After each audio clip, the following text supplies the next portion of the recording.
One more celebrity outfit from scratch. ఈ శారీ అయితే చాలా అంటే చాలా స్పెషల్ నాకు. అండ్ శారీ కూడా ఎగ్జాక్ట్ గా రీక్రియేట్ చేశాను. ఈ శారీకి నేను తీసుకున్న ఫ్యాబ్రిక్ వచ్చేసి డయబుల్ టిష్యూ ఫ్యాబ్రిక్ అయితే తీసుకున్నాను. అండ్ వీటిలో చాలా డిఫరెంట్ టైప్స్ ఆఫ్ వెరైటీస్ కూడా అవైలబుల్ గా ఉన్నాయి. బట్ నేనైతే సింపుల్ గా ఉన్నదే చూస్ చేసుకున్నాను. బట్ బ్లౌజ్ కి మాత్రం ఇలా హెవీగా ఉన్నది తీసుకున్నాను. ఈ బ్లౌజ్ కూడా డయబుల్ ఫ్యాబ్రికే. మనకి నచ్చిన కలర్స్ తోటి మనం డైయింగ్ చేసుకోవచ్చు. సో ఫైనలీ ఇదైతే శారీ కోసం అని చెప్పేసి కట్ చేస్తున్నాను అనమాట. ఆఫ్టర్ డైయింగ్ తర్వాత అసలు రిజల్ట్ అయితే మాత్రం నెక్స్ట్ లెవెల్. నేనైతే చాలా అంటే చాలా హ్యాపీగా ఫీల్ అయ్యాను. ఎగ్జాక్ట్గా వచ్చేసింది మన కలర్స్ అన్నీ కూడా. ఈ ఫ్యాబ్రిక్ అంతా కూడా నేను కేఆర్ కసాట్లో తీసుకున్నాను. ఇది మదీనాలో ఉంటుంది, ఎగ్జాక్ట్గా చార్మినార్ దగ్గర.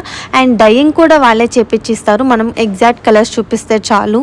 శారీ అండ్ బ్లౌజ్ అయితే సెట్ అయిపోయింది. కానీ బట్ ఇప్పుడు దీనికి లేస్ తీసుకోవడం కూడా ఒక పెద్ద టాస్కే చెప్పాలంటే. ఇక్కడ స్ట్రైట్గా ఉన్న లేస్ అయితేనేమో కొంచెం హెవీగా కనిపిస్తుంది. అండ్ ఇలా కట్ వర్క్ వచ్చిన లేస్ అయితేనేమో కొంచెం మంచిగా సెట్ అవుతుంది అనిపిస్తుంది అనమాట.